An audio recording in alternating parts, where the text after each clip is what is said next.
Hi friends, welcome to my channel. అమ్మాయి అయినా అబ్బాయి అయినా పెళ్లి చేసుకునే టైం వచ్చినప్పుడు వాళ్ళు కోరుకునే కోరికలు ఏంటంటే,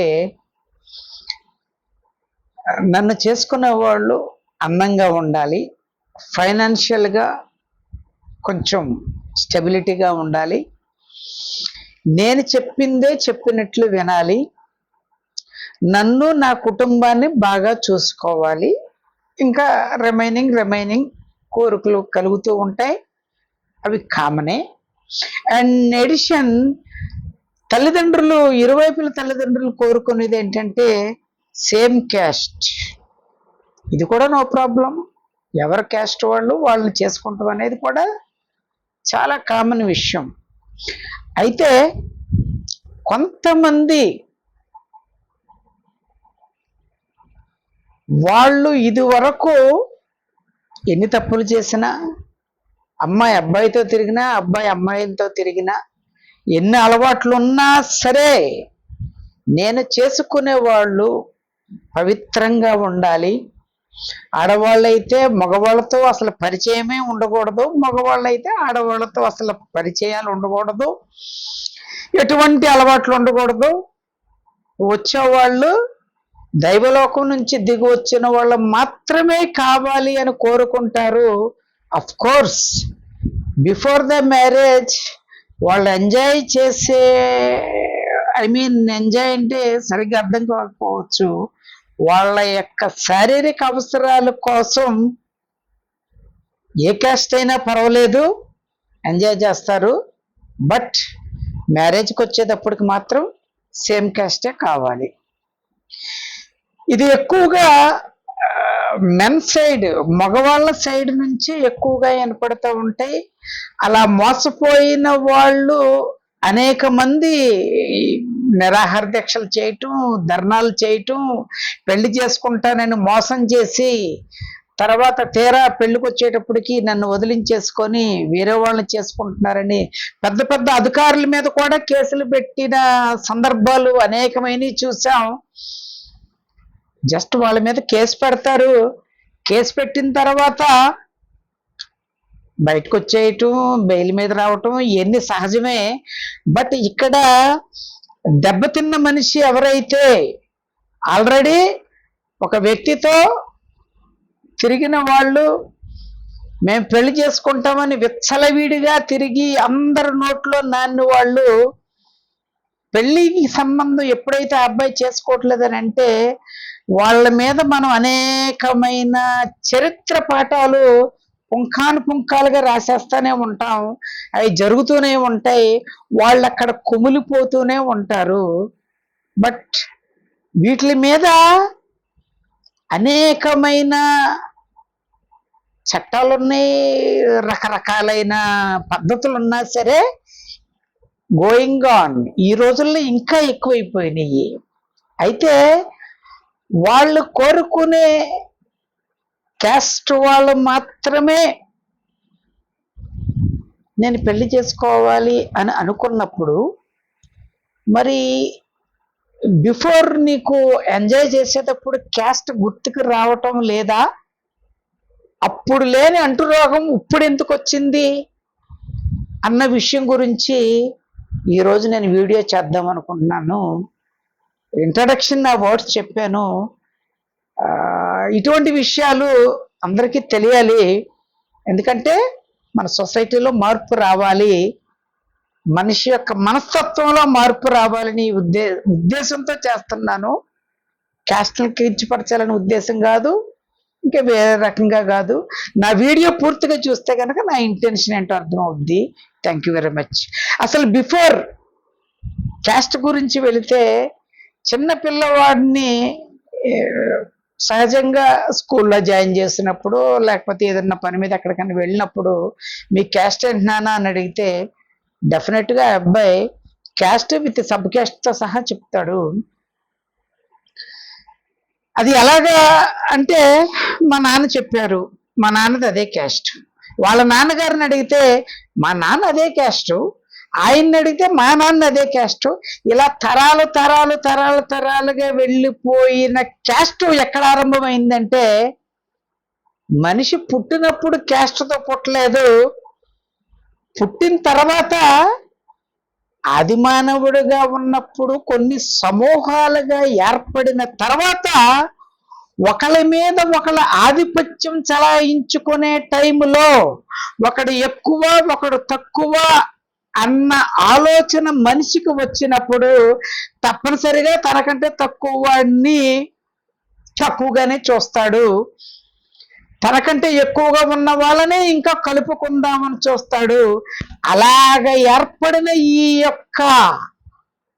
ఈ ఏర్పాటు వాదం బలంగా మనిషి ఒక శారీరక ఆకృతిలో మార్పు వచ్చి తనకంటూ ఒక జీవనాన్ని ఏర్పాటు చేసుకున్న సమయంలో ఒక మనిషి, కొంతమంది మనుషులు కలిసి ఈ కులాలు అనేవి ఏర్పాటు చేశారు. అవి కొన్ని అగ్ర కులాలు, కొన్ని చిన్న కులాలు, వాటి కంటే ఇంకా తక్కువ కులాలుగా విభజించి ఆ కులాల ప్రకారమే ఈ యొక్క వ్యవస్థ నడవాలి అని చెప్పి చట్టాలు చేశారు. ఒకళ్ళ క్యాస్ట్కి ఒకళ్ళకి భంగం కలిగిస్తే వాళ్ళ మీద ఎటువంటి చర్యలు తీసుకోవచ్చు, వాళ్ళని ఇబ్బంది పెడితే వాళ్ళని ఎలా సంరక్షించవచ్చు అని చెప్పి మన రాజ్యాంగంలో కూడా ఎక్కువ ప్రయారిటీ ఇచ్చిన విషయం ఏదయ్యా ఉంటే ఈ క్యాస్ట్ విషయాలే. సో అది కొంతకాలం నడిచింది. నడిచిన తర్వాత అప్పుడు నుంచి మనిషి మనస్సు ఎప్పుడైతే, ఇందాకే చెప్పా, అలవాటైపోయిన విషయాన్ని కొంతకాలం భరించిన తర్వాత ఇందులో ఏదైనా కొత్తదనం ఉంటే ట్రై చేద్దాం, బాగుంటుందేమో అన్న ఆలోచన వచ్చినప్పుడు ఇది ఒక తప్పుగా కనపడకుండా ఒప్పుగానే చెయ్యాలి అన్న ఆలోచన వచ్చినప్పుడు దాన్ని ఎలా మార్చుకున్నాడంటే మనిషి, ఒక అగ్ర కులస్తుల ఇంట్లో పని చేయటానికి తక్కువ కులంలో ఉన్న వాళ్ళు, వాళ్ళకు ఫైనాన్షియల్గా స్టెబిలిటీ తక్కువగా ఉన్నందువల్ల, ఇది నేను మాట్లాడేది ప్రీవియస్ డేస్ గురించి, తక్కువగా ఎప్పుడైతే ఫైనాన్షియల్ స్టెబిలిటీ ఉంటుందో మనిషి బతకడానికి డబ్బులు అవసరమైనప్పుడు కొన్ని కులాల వాళ్ళు ఈ పనులు చేయాలి, కొన్ని కులాల వాళ్ళు ఈ పనులు చేయాలి, కొన్ని కులాల వాళ్ళు మాత్రం ఇలాగే ఉండాలి. అందులో భూస్వాములు ఉండొచ్చు, పెద్ద పెద్ద వాళ్ళు ఉండొచ్చు, రాజులు ఉండొచ్చు, రాజరికాలు ఉండొచ్చు, వాళ్ళకి సలహాలు ఇచ్చే మంత్రులు ఉండొచ్చు, వాళ్ళ చట్టాలే రాసే వాళ్ళ దగ్గర ఉండే మేధావులైనా ఉండొచ్చు. వాళ్ళందరూ కలిసి ఏర్పాటు చేసిన ఈ వ్యవస్థ వచ్చిన తర్వాత పని చేసేవాళ్ళు ఆ ఇంట్లో అధికారి కానీ అధికారిని కానీ వాళ్ళ పిల్లలు కానీ ఏది చెప్తే అది చెయ్యవలసిందే. ఎదురు తిరిగితే బతకటానికి రోజులంటూ ఉండని పరిస్థితులు కూడా ఉండేవి. ఆ పరిస్థితుల్లోనే అనేక మంది ఇంట్లో పనులు చేయటానికి మొదలైన ఆ వ్యవస్థ చివరికి వాళ్ళ శారీరక కోరికలు తీర్చుకుంటా కూడా వీళ్ళనే వాడుకునేవాళ్ళు. వాళ్ళకి ఈ వ్యవస్థ ఎప్పుడైతే ఎక్కువైపోయిందో వాళ్ళకి ఒక ప్లేస్లో వసతి కల్పించి ఆర్గనైజ్డ్ డిబేచింగ్, అంటే వ్యభిచారము అన్న ఒక వ్యవస్థను తీసుకొచ్చి వాళ్ళ దగ్గరికి వాళ్ళ అవసరాలు తీర్చుకోవటానికి ఎవరైనా వెళ్ళొచ్చు అన్న వ్యవస్థ వచ్చిన తర్వాత అది కూడా నచ్చలే మనిషికి. అది కూడా నచ్చకుండా పెళ్లి వరకు అయితే గనక సేమ్ క్యాస్ట్ చేసుకున్న తర్వాత వీళ్ళ దగ్గరికి వెళ్ళే అవసరత అంతా తగ్గిపోద్ది కాబట్టి పెళ్లి చేసుకున్న తర్వాత చాలా మంది బుద్ధిగా వాళ్ళ కుటుంబాన్ని చక్కగా నడుపుకునే వాళ్ళు, వాళ్ళ వ్యవస్థని వాళ్ళ కులాన్ని కూడా అలాగే కాపాడుకునే వాళ్ళు. లేని కులస్తులు వాళ్ళ యొక్క దోపిడీ దోచుకుంటూ ఉన్న పెద్ద కులాల వాళ్ళు మాత్రం వాళ్ళ యొక్క డిగ్నిటీని కాపాడుకోవటానికి మాత్రం పెడదారులు తొక్కటానికి ఎట్టి పరిస్థితిలోనూ ప్రయత్నం చేసేవాళ్ళు కాదు. అది కొన్ని తరాలు నడిచింది. అది అయిపోయిన తర్వాత మనిషిలో ఇంకా మార్పులు, ఇంకా కొత్తదనం, ప్రపంచం అభివృద్ధి చెందే కొద్దికి మనిషి యొక్క మనస్సులో కూడా కొత్త కొత్త ఆలోచనలు కొత్త కొత్తవి వచ్చిన కాడి నుంచి ఎక్కువగా ఈ అక్రమ సంబంధాలు ఏర్పాటైపోయినాయి. పెళ్లికి ముందు ఎవరైనా నచ్చితే వాళ్ళతో హ్యాపీగా తిరుగుతారు, ఎంజాయ్ చేస్తారు. పెళ్లి చేసుకునే టైంలో తప్పనిసరిగా వాళ్ళని వదిలించుకుంటారు. లేదు ఒకవేళ ఆ అమ్మాయినే లేదు ఆ అబ్బాయినే చేసుకుందామంటే ఇంట్లో తల్లిదండ్రులు సేమ్ క్యాస్ట్ అయితేనే ఒప్పుకుంటారు, లేకపోతే నిర్దాక్షిణ్యంగా గెంటి అవతల పడేసేవాళ్ళు. ఇది జరుగుతూ ఉన్న బిఫోర్ మ్యారేజ్ వీళ్ళు ఇలా చేశారని తెలిసిన ఒక వ్యక్తి యొక్క జీవితం నాశనం అయిపోయింది అని తెలిసిన వాళ్ళ మీద పడిన ముద్ర చెరపటానికి ఇంకా ఏ దారి లేదు అని తెలిసిన వాడు పోతే నాకేంటి, నేను నా కుటుంబం ముఖ్యం అనే స్థాయికి వచ్చిన కాడి నుంచి ప్రతి మనిషిలో కూడా అదొక ధైర్యం. నేను పెళ్లికి ముందు ఎన్ని వేషాలు వేసినా ఎన్ని చేసినా మ్యారేజ్ అయిన తర్వాత మాత్రం మా వాళ్ళని చేసుకోవాలి, అండ్ వాళ్ళు ఇది వరకు ఎటువంటి తప్పులు చేయకూడదు. ఫస్ట్ ఇంట్రడక్షన్ ఇందుకే చెప్పాను. అఫ్ కోర్స్ అలా వచ్చిన తర్వాత బుద్ధిగా ఉంటున్నారా అంటే నో. అలవాటు పడిన మనిషి రక్తం మరిగిన పులి ఎలాగైతే ఆ వేట మానటం అనేది ఎలా మానుకోదో మనిషి కూడా పెళ్ళైన తర్వాత కూడా కుటుంబాలు పిల్లలు ఉన్నా సరే వేరే వ్యక్తితో ఇక్కడ ఆడామగాన్న తేడా లేదండి. ఎవరైనా సరే పరిస్థితులు బట్టో అవకాశం బట్టో ఏదైనా చెప్పుకోవచ్చు. అనేక మంది అక్రమ సంబంధాలు పెట్టుకున్న వాళ్ళు మాత్రం చాలా మంది ఎక్కువైపోయారు. పెళ్లి మాత్రం సేమ్ క్యాస్టే చేసుకున్నా పెళ్ళి అయిన తర్వాత కూడా అక్రమ సంబంధాలు పెట్టుకుంటాక మాత్రం క్యాస్ట్తో సంబంధమే లేదు. అలాగ కోకళ్ళల మంది ఉన్నారు. మరి ఇదే వ్యవస్థ ఇలాగే కంటిన్యూ అవుతూ ఉంటే మరి మనిషి కోరుకునే నేను ఎలాగున్నా పర్వాలేదు, నన్ను చేసుకున్న వాళ్ళు పవిత్రంగా ఉండాలన్న ఆశయం నెరవేరుందా? సొసైటీకి మనం ఏం నేర్పిస్తున్నాం, మన పిల్లలకి మనం ఏం నేర్పిస్తున్నాం అన్న విషయం గురించి ఆలోచించాలంటే నాకు వచ్చిన ఒక చిన్న ఐడియా. ఇది వరకు స్టోరీలు ఎక్కువగా చదివేవాడిని. అది చదువుతూ ఉండగా ఒక చిన్న స్టోరీ నాకు గుర్తుకొచ్చింది. దాన్ని బట్టి నేను ఒక చిన్న మార్పు చేసి తయారు చేశాను. ఏంటంటే ఇలాగే ఒక అబ్బాయి తన క్యాస్ట్ గాని ఒక అమ్మాయితో పెళ్లి చేసుకుంటానని ఆ మాటలు ఈ మాటలు చెప్పి పాప మా కుర్రోడికి చేసుకుందామనే ఉంది. ఎంజాయ్ చేసిన తర్వాత ఒకరోజు వాళ్ళ ఇంటికి వెళ్ళి చెప్తే తెలిసిందే కదా, మరొక్కసారి ఆ అమ్మాయి నీతో కనుక కనపడితే నీ అంతు కాదు వాళ్ళంతా చూస్తాను. వెంటనే వాళ్ళని పిలిపించటం, వాళ్ళ మీద భయంకరమైన ముద్ర వేసి తనకున్న అధికారంతో డబ్బు బలంతో ఈ అమ్మాయి మా అబ్బాయి డబ్బుల కోసం వల వేసింది అని చెప్పి ప్రచారం చేసేసి వాడుకున్నది ఒక ఎత్తు, ఆ అమ్మాయి జీవితం నాశనం అయిపోయింది ఒక ఎత్తు. పైగా ఈ అమ్మాయి మంచిది కాదు, ఈ అమ్మాయే డబ్బు కోసం మా అబ్బాయి వల వేసిందని చెప్పి ఊరు వాడంతా ప్రచారం అయ్యేలాగా చేసి వాళ్ళని ఆ ఊరిలోనే ఉండటానికి తలెత్తుకోవాలి సిచ్యువేషన్లో వేరే ఊర్లో చదువుకుంటున్న వాళ్ళ అన్నయ్యకి తెలిసి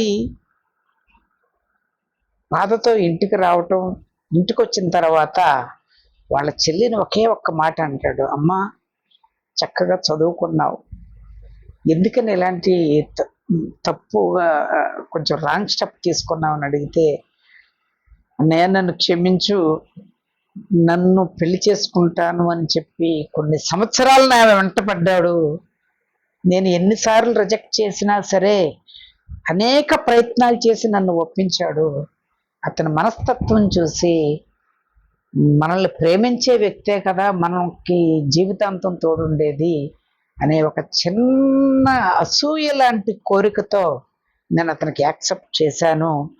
అయితే కొన్ని బలహీన క్షణాల్లో ఆ అబ్బాయితో నేను తప్పు చేశాను, చేసి ఇప్పుడు నేను ప్రెగ్నెన్సీతో ఉండగా నేను బలవంతం చేస్తే వాళ్ళ ఇంటికి వెళ్ళి అడిగితే ఈ సిచ్యువేషన్ జరిగింది అనేటప్పటికీ అప్పుడు వరకు తెలియని ఒక వార్త వాళ్ళ అన్నయ్యని వాళ్ళ అమ్మ నాన్నని గుండెలు పిండేసింది. ఏంటంటే ఆ అమ్మాయికి ఆల్రెడీ ప్రెగ్నెన్సీ వచ్చింది.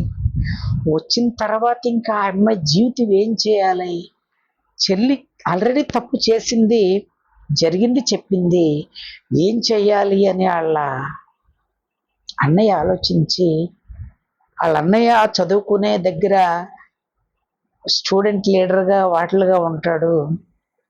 ఆ ఊర్లో వాళ్ళందరితో ఒకసారి సమావేశం ఏర్పరిచి ఇంటింటికి తిరిగి నా చెల్లికి ఇలా జరిగిందని చెప్పి సహాయం చేయండి నా చెల్లికి అని కూడా అడిగితే కొంతమంది ఒప్పుకున్నారు, కొంతమంది ఒప్పుకోలేదు అతను సహాయం చేయటానికి, ఆ కుటుంబాన్ని సహాయం చేయటానికి. ఆ ఒప్పుకున్న వాళ్ళు ఎవరయ్యా అంటే ఆ అమ్మాయికి సంబంధించిన క్యాస్ట్ వాళ్ళే ఒప్పుకున్నారు, వేరే క్యాస్ట్ వాళ్ళు ఎవరో ఒప్పుకోలేదు. అయితే ఆ ఒప్పుకున్న వాళ్ళతోనే కథ నడిపించాడు. ఎలాగంటే రోజు పొద్దున్నే రావాల్సిన ఇంట్లో పనిచేసే అమ్మాయి రాలేదని చెప్పి, ఇంకా రాలేదంటని చెప్పి వాళ్ళ అమ్మ, అదే ఎవరైతే పాడు చేశాడో ఆ అబ్బాయి, టెంపరీగా పెళ్లి కొడుకు అనుకుందాం, ఆ పెళ్లి కొడుకు వాళ్ళ అమ్మ ఫోన్ చేస్తే, అమ్మ ఈ రోజు నుంచి నేను ఆ పని మనిషి మాట్లాడటం, ఈ రోజు నుంచి నేను మీ ఇంట్లో పని మానేశాను, నేను మా క్యాస్ట్ వాళ్ళ ఇంట్లోనే పని చేద్దాం అనుకుంటున్నాను. చంప మీద కొట్టినట్టు అయింది. సెకండ్, ఈయన బయటికి వెళ్తానికి కారు డ్రైవర్ కావాల్సి వచ్చింది. కార్ డ్రైవర్ ఏంటి, రోజు పొద్దున్న వచ్చేసేవాడు, హ్యాపీగా కడిగేసేవాడు. నేను ఈ పేర్లు పని మనుషులు కార్ డ్రైవర్ల పేర్లు పెడుతున్నాననే అనుకోమాకండి, స్టోరీ రన్ అవటానికి ఈ రెండు ఎన్నుకున్నాను నేను. Kindly understand my intention. ఆయన కూడా రాకపోతే డ్రైవర్ ఫోన్ చేసి, ఎరా ఏంటి రోజు పొద్దున్న వచ్చేసేవాడివి ఇంకా రాలేదేంటంటే, అయ్యగారు క్షమించండి, ఈ రోజు నుంచి నేను మీ ఇంట్లో కారు తోలటానికి, మీ కారు తోలటానికి నేను రావట్లేదు, మా క్యాస్ట్ వాళ్ళు ఎవరైనా దొరికితేనే ఒక కారు రెంట్కి తీసుకున్నాను, వాళ్ళతోనే నేను ఎక్కడికన్నా తీసుకెళ్ళాలంటే తీసుకెళ్తాను. వీటికి ఈ లాయన్ చంప మీద ఒకసారి ఆ ఊర్లోనే పేరు ప్రఖ్యాతలు గడించిన ఒక పెద్ద డాక్టర్, ఆయన తప్ప వేరే వాళ్ళ దగ్గరికి వెళ్ళే అవసరం రానియకుండా ఏ వ్యాధికైనా నయం చేసే ఒక డాక్టర్ గారు ఉంటారు. సడన్ గా ఈ పెళ్లి కొడుకు వాళ్ళ అమ్మగారికి అనారోగ్యం వచ్చి కళ్ళు తిరిగి పడిపోయితే గబగబా వాళ్ళని ఆ డాక్టర్ గారు ఎట్టి పరిస్థితుల్లో అర్ధరాత్రి అపరాత్రి అనేది లేకుండా వైద్యం చేసి ఆయన ఇంటికి తీసుకొని వెళ్తే వాళ్ళ దగ్గరుండి ఆ కుర్రాడు వచ్చి చెప్పింది ఏంటంటే, డాక్టర్ గారు లేరండి, వేరే ఊరు వెళ్ళారు అని చెప్తాడు. బట్ వచ్చేస్తా ఉంటే పక్క నుంచి చూసేటప్పటికి లోపల వేరే వాళ్ళకి వైద్యం చేస్తా ఉంటే వీడికి తట్టుకోలేనంత కోపం వచ్చి నా భార్య చనిపోయే పరిస్థితిలో ఉంటే రోగం నయం చేయవలసిన డాక్టర్ కనీసం అతని యొక్క బాధ్యత కూడా మర్చిపోయి లేడని చెప్పిస్తాడని చెప్పి టపటప తలుపు బద్దలు పెట్టుకొని లోపలికి వెళ్ళి నువ్వు ఉండి కూడా ఎందుకు లేవడని చెప్పించావంటే నేను నా క్యాస్ట్ వాళ్ళకే వైద్యం చేద్దాం అనుకుంటున్నాను, ఈ రోజు నుంచి వేరే వాళ్ళకి నేను వైద్యం చెయ్యను అని చెప్పేటప్పటికి ఎలాగలా తిప్పలు పడి ఆవిడని బయటికి తీసుకెళ్ళాడు, గడిపించారు. ఈయనకి అర్థమైపోయింది ఇదంతా నడిపించేది ఎవరో ఉన్నారు అని చెప్పి ఎంక్వైరీ చేపించి ఎందుకు రాకుండా మానేశారు, ఎందుకు రాకుండా వైద్యం రాకుండా చేస్తున్నారని చూసేటప్పటికి ఈ పెళ్లి కూతురు టెంపరీగా అనుకుందా ఎవరైతే ఆ బాధితురాలు ఉందో వాళ్ళ అన్నయ్య ఉన్నాడని తెలిసేటప్పటికి వాళ్ళ అన్నయ్యతో పెట్టుకుంటే వాడు అక్కడ చదువుకునే దగ్గర స్టూడెంట్ యూనియన్ లీడర్ కాబట్టి ఇది పెద్ద సమస్య చేస్తాడని చెప్పి ఇమ్మీడియట్ గా ఈ కుర్రోడికి పెళ్లి చేసేసి వేరే స్టేట్కి కనుక పంపించేసేస్తే అసలు ఏ బాధ ఉండదని చెప్పి ఆగమేఘాల మీద సేమ్ క్యాస్ట్ లో ఒక మంచి అమ్మాయిని తీసుకురావటం, ఇమ్మీడియట్ గా పెళ్లి ఏర్పాట్లు అంగరంగ వైభవంగా తనకు తెలిసిన అక్కడ ఉండే వాళ్ళందరూ ధనవంతులు, వాళ్ళు బాగా పరిచయస్తులు, ఆ పేటలోనే ఆ విలేజ్ లోనే ఆ పట్టణంలోనే పేరు మోసిన వాళ్ళందరూ అక్కడికి వచ్చిన తర్వాత ఇంకా పెళ్లి కూతురు రాలేదేంటని ఎదురు చూస్తూ ఉండే క్షణాన్న పెళ్లి కూతురు బంధువులు రావటం, వచ్చిన తర్వాత బంధువులందరూ ఆల్రెడీ పెళ్లి కార్డులు అన్ని వెళ్ళిపోయి కిక్కిరిసిపోయి ఉంటది ఆ యొక్క మండపం. అక్కడికి వచ్చిన తర్వాత పెళ్లి కొడుకు పెళ్లి కూతురు తాలూకు బంధువులు అక్కడ ఈ టెంపరీ పెళ్లి కొడుకు వాళ్ళ నాన్నతో భయంకరమైన గొడవ పడిపోతూ ఉంటారు, ఘర్షణ పడిపోతూ ఉంటారు. మరి మనకి ఏదైనా ఎక్కడైనా గొడవ కానీ ఘర్షణ కానీ జరిగితే మన ఇంటెన్షన్ ఆగదుగా, ఏంటో తెలుసుకోవాలి ఇమీడియట్ గా అసలు అక్కడ ఏం జరుగుతుందో అని చెప్పి పెళ్లి కోసం వచ్చిన వాళ్ళందరూ చుట్టూ మూగిన తర్వాత తెలిసిన విషయం ఏంటంటే ఆ పెళ్లి కూతురు తాలూకా వాళ్ళు మోసుకొచ్చిన వార్త ఏంటంటే మీ అబ్బాయి పెళ్లికి పనికిరాడు, మగవాడు కాదని తెలిసింది అన్న మాట విన్న ఎమ్మటే వీళ్ళందరూ అసలు అది నిజమో కాదో సెకండరీ వెళ్ళిపోయింది. అప్పటికే స్టేట్లు దాటిపోయినాయి, కంట్రీలు కూడా దాటిపోయింది ఆ వార్త. పలానా వాళ్ళ కొడుకు ఎందుకు పనికిరాడు, ఇదే మాట అయితే అర్థమైపోయింది. ఇది కూడా పెళ్లి కొడుకు వాళ్ళ అన్నయ్య చేశాడు. ఇప్పుడు నేను ఏం చెయ్యాలి అని ఆలోచిస్తుంటే దిక్కు తోచని స్థితిలో అందరూ హేళనగా రకరకాలుగా గుట్లుగా చేరి గుసగుసలు మాట్లాడుకుంటూ ఉంటే పెళ్లి కొడుకు ఒక్క మాట అంటాడు, పెళ్లి కూతురులతో వాళ్ళ యొక్క బంధువులతో పిచ్చి పిచ్చిగా మాట్లాడకండి, నా గురించి తెలియకుండా మీరు చెడు ప్రచారం చేస్తున్నారు. నేనే గనక పెళ్లికి పనికిరాను అయితే పలానా అమ్మాయి పలానా ఊర్లో ఉన్న అమ్మాయి అక్కడికి వెళ్ళి అడగండి, స్టిల్ ఆ అమ్మాయి ప్రెగ్నెంట్, ఆ అమ్మాయిని పెళ్లికి ముందు మేమిద్దరం పెళ్లి చేసుకుందాం అనుకున్నాం, ఆ అమ్మాయిని చేసుకుందామని చెప్పి శారీరకంగా కలిసాం, అందువల్ల ఆ అమ్మాయికి ప్రెగ్నెన్సీ వచ్చింది, ఆవిడ ఇక్కడ తీసుకొచ్చిన తర్వాత నేనంటే ఏంటో చూపిస్తానని చెప్పి కారు వేసుకొని వెళ్ళేటప్పటికి అక్కడ వాళ్ళ అన్నయ్య ఉంటాడు, ఎటు పరిస్థితిలో నా చెల్లిని నీతో పంపించను, నువ్వు సేమ్ క్యాస్ట్ అన్నావు, నా చెల్లిని ఇప్పుడు వరకు చేయవలసిన అనుభవించిన నరకమంతా అనుభవించింది, ఇప్పుడు నువ్వు అవసరానికి వచ్చావు, నీ అవసరానికి గనక నా చెల్లిని ఇస్తే గనక నీలాంటి వాళ్ళందరిలో మార్పెట్టి పరిస్థితిలో రాదు, నీలాంటి వాళ్ళకి తగిన శిక్ష పడవలసిందే, నీకు ఈ శిక్ష పడాలంటే గనక నువ్వు జీవితాంతం నీ మీద నా చెల్లి మీద ఏదైతే ముద్ర పడిందో ఆ ముద్ర అనుభవిస్తూనే ఉండాలి, నువ్వు కూడా అనుభవిస్తూ ఉండాలి. అఫ్ కోర్స్ నా చెల్లి వాస్తవం చెప్పిన తర్వాత జరిగిన విషయం ఏంటి ఇలా జరిగిందని చెప్పిన తర్వాత నా స్నేహితులే అనేక మంది నా చెల్లిని పెళ్లి చేసుకుంటాకు వచ్చారు. పెళ్ళైనా సరే నేను చేసుకుంటా, వాడుకొని వదిలేసినా సరే పెళ్లి చేసుకుంటాకు వచ్చావన్నవాళ్ళ అనేక మంది నన్ను అంతగా అర్థం చేసుకున్న మహానుభావులు లాంటి నా క్యాస్ట్ లోనే ఉన్నవాళ్ళు అనేక మంది ఉన్నారు. నేను వాళ్ళకే ఇచ్చి పెళ్లి చేస్తాననేటప్పటికీ పెళ్లి కొడుకు ఏదైతే నేను వెళ్ళి తీసుకొస్తాను అని ఆశతో వచ్చాడో అక్కడ ఈ సంఘటన జరిగిపోయేటప్పటికి ఏం చెయ్యాలి, నా బ్రతుకు నేను మగవాడిని ఎలా నిరూపించుకోవాలి అని చెప్పి ఆలోచిస్తూ పిచ్చివాడే అక్కడే ఉన్నాడు. వెళ్ళినవాడు ఇంకా రావట్లేదు ఏంటా అని చెప్పి అక్కడ పెళ్లి జరిగే మండపం దగ్గర పెళ్లి కొడుకు నిజంగానే ఆ నింద నిజమే, అందుకే ఊరు నుంచి పారిపోయాడని చెప్పి మళ్ళా స్టేట్లు దాటిపోయినాయి, మళ్ళా కంట్రీలు దాటిపోయినాయి. ఈ యొక్క సిచ్యువేషన్ చూసిన తర్వాత వాళ్ళ తల్లిదండ్రులు బతికు కూడా చనిపోయిన శవాల్లాగా నిర్జీవంగా పడిపోయి ఉన్నారు. మై డియర్ ఫ్రెండ్స్, ఒక్కటి ఈ వీడియో నేను చివరిలో చెప్పే మాట ఏంటంటే, ఎవరి క్యాస్ట్ వాళ్ళు వాళ్ళనే చేసుకోవాలి.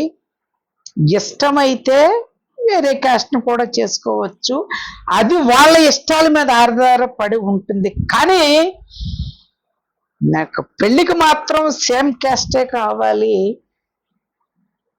నేను ఎంజాయ్ చేయటానికి ఎవరైనా పర్వాలేదు అనుకొని విచ్చలవిడిగా సాగుతున్న ఈ రోజులకి అడ్డుకట్టపడే రోజు మాత్రం తప్పనిసరిగా వస్తుంది. మగవాడికి ఎన్ని కోట్లు ఆస్తున్నా, ఎన్ని పరువు ప్రతిష్టలున్నా వాడు మగవాడు కాదు అన్న తెలిసిన రోజు నిర్జీవంగా మన ఇంటిలోనే పారిపోద్దేమోనని చెప్పి అపురూపంగా కొనుక్కున్న కొంతమంది జంతువుల్ని ప్రేమించే వాళ్ళు అది ఎంత మంచిదైనా అది పారిపోకుండా ఉండటానికి తాడుతో కట్టేస్తారు. అంటే అది అక్కడే ఉండిపోద్ది. అదే సిచ్యువేషన్ మనకి మగవాడు కాదు పెళ్లికి పనికిరాడు అంటే కూడా మనం కూడా వాళ్ళలాగానే ఇంటిలో ఉండి మన జీవితాన్ని సర్వనాశనం చేసుకోబోయే ముందు మనం చేసే పని యాక్సెప్టబుల్గా ఉందా లేదనేది ఒక్కసారి ఆలోచించి నువ్వు హ్యాపీగా ఉండాలనేది నీ ఆశ వచ్చు, ఎదటి వాళ్ళు కూడా హ్యాపీగా ఉండాలనేది నీ ఆశయం అవ్వాలి. Thank you very much.